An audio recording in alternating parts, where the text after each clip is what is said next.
ক্লায়েন্টকে বলবো যে মর্নিং যখন হবে সকালবেলা সে প্রত্যেকদিন ঘুম থেকে উঠবে, একটা টিস্যু নেবে, যেটা পেপার টিস্যু, কাগজে পুরো ফেসের মধ্যে 2 মিনিট দিয়ে রেখে দেবে, ফেসের মধ্যে চেপে।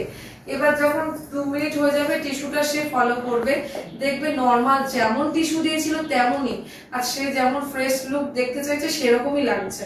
তো চোখেও দেখলো, এদিকে টিস্যুটাও দেখলো, সে এসে তোমাকে বললো আমি এই করি, আমার এই প্রবলেম হয় না, আমার এই প্রবলেম হয় না, বা এই হয়। সেক্ষেত্রে তুমি বুঝে গেলে বাহ, স্কিনটা তো একদম পারফেক্ট। কিন্তু এই পারফেক্ট জিনিসটা তো পারফেক্ট রাখতে হয়, সে পারফেক্ট রাখার জন্য সেইটাই প্রোডাক্টটা আমাকে চুজ করতে হবে। যে নর্মাল ভালো স্কিনটা, সেটা ভালো যাতে সবসময় থাকে, মেনটেন যাতে ক্লায়েন্ট করে, আমার কাছে যখন এসছে ট্রাস্ট করে, বিশ্বাস করে, তো আমাকে এটা একদম প্রপার ভাবে মেনটেন রাখতে হবে। তার স্কিনটা যাতে হেলদি হয়, গ্লো করে, ব্রাইট লাগে, লাইট করে, ফিল করে ভিতর থেকে আমার স্কিনটা পারফেক্ট সব সময়ের জন্য। সেটা কিন্তু তোমাকেই মেনটেন করতে হবে অ্যাজ এ তুমি বিউটিশিয়ান, অ্যাজ এ তুমি ট্রেনিং নিয়েছো, সে তো ট্রেনিং নেয়নি, সে তোমার কাছে এসছে। সেখানে তোমাকে দেখতে হবে ব্যাপারটা নর্মাল স্কিন, ভালো স্কিন আমি পারফেক্ট করে রাখবো। তো তাকে 1 মান্থ অন্তর অন্তর নর্মাল বা স্কিনের জন্য যে কিটটা নিয়ে বসতে হবে, সেই কিটটা নিয়ে তোমাকে মাসাজ এন্ড ফেসিয়াল বা কোনো ট্রিটমেন্ট থাকলে দিতে হবে। সেই বৃত্তান্ত কি, কোন কোম্পানি, কি ব্র্যান্ড, সেটা তো পরে আসছে। তাহলে নর্মাল স্কিনটা আমরা এইভাবেই বুঝে যাবো এত কথা বলার পরে। বুঝে গেল? Next, dry skin. Dry skin প্রথমেই যখন ক্লায়েন্টকে দেখছো, তুমি দেখেই বুঝতে পারবে যে কোনো অয়েলনেস ব্যাপারটা তো থাকেই না, চকচক করে না তার পুরো ফেসটা। সে একটা পুরো ড্রাই, মানে ড্রাই লাগছে, শুকনো যেটাকে বলে। এবার শুকনো তো চোখে দেখছো, কিছুটা তো ক্লায়েন্টের সাথে কথা বলতে হবে, সে এসছে, সে তো তোমাকে ফিলটা বলবে।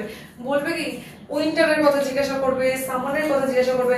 তখন উইন্টারের কথা জিজ্ঞাসা করলে বলবে আমি যে কোনো ক্রিম মাখি বা ময়শ্চারাইজার মাখি, যেটাই আমি ইউজ করি, এমনকি আমি জানো কোকোনাট অয়েলও মাখি, দরকার পড়লে ফেস সিরাম অনেক দিয়ে দিই, কিছুই দেখতে পাই না ফেসে, সব যেন টেনে নেয়। তুমি বুঝে গেলে যে স্কিনটা কিন্তু খুব ড্রাই তার। আবার সেই ড্রাই স্কিন তুমি কথা বলতে বলতে বলবে নোজের যে এখানে প্যাচেস গুলো থাকে, বলবে না কি টান ধরে জানো এখানটা, কথা যখন বলি স্মাইল লাইনে একটা লাইন্স চলে আসে, এখান থেকে না স্কিন ওঠে, চামড়ার মতন ওঠে নোজের পাশে, দেখবে ড্রাই হয়ে যায়, শুকিয়ে এখান দিয়ে লাইন্স চলে আসে।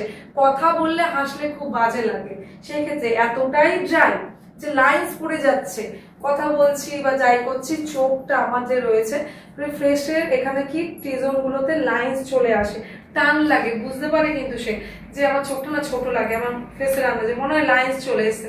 আর যখন কথা বলি এই জায়গাটা টান লাগে, কেমন ড্রাই লাগে, যে কোনো প্রোডাক্ট ইউজ করি সব টেনে নেয়, কিছুই বুঝতে পারি না, স্কিনটা গ্লোই করে না আমার, নোজের এখানে চামড়া ওঠে, এইসব কথাগুলো সে বলবে। উইন্টারে এগুলো হয়, কিন্তু সামারে যেন ফিল করি মনে হয় একটু মানে নর্মাল হয়, মানে যার ড্রাই ছিল সে একটু অয়েল পে, একটু ঘাম বা সোপ যেটা হচ্ছে সেটাতে একটু নর্মালে এসছে, সেক্ষেত্রে তুমি বুঝে গেলে তার স্কিনটা কিন্তু অরিজিনালি ড্রাই, এখন বলছে নর্মালে এসছে। কিন্তু নর্মাল টু ড্রাই স্কিনের জন্যই তো আমি প্রোডাক্টটা তখন চুজ করবো ক্লায়েন্টকে, যে এতটা ড্রাই যখন, সেক্ষেত্রে বুঝে যাবো ক্লায়েন্টের কিন্তু ড্রাই স্কিন। কথাও বলবো, চোখেও দেখবো, তাও যদি না বোঝো সেই টিস্যুটা বলবে, ক্লায়েন্টের সাথে কনভারসেশন করবে, ফেসের মধ্যে দেবে, 2 মিনিট পরে দেখবে পুরোটাই ড্রাই লাগছে, কোনো রকম অয়েল বেরায়নি, কিন্তু সে ফিল করছে ড্রাই। নর্মাল স্কিনে তো কিছু ফিল করেনি, কিন্তু ফিল করছে ড্রাই, কিন্তু কিছু দেখা যাচ্ছে না, অয়েল বা ঘাম কিছুই হচ্ছে না, গরমকাল তাও কিছু বেরোচ্ছে না। তা আমরা বুঝতে পারলে তার স্কিনটা যে অরিজিনালি ড্রাই, এটা বুঝতে হবে, এইভাবে এগোবো।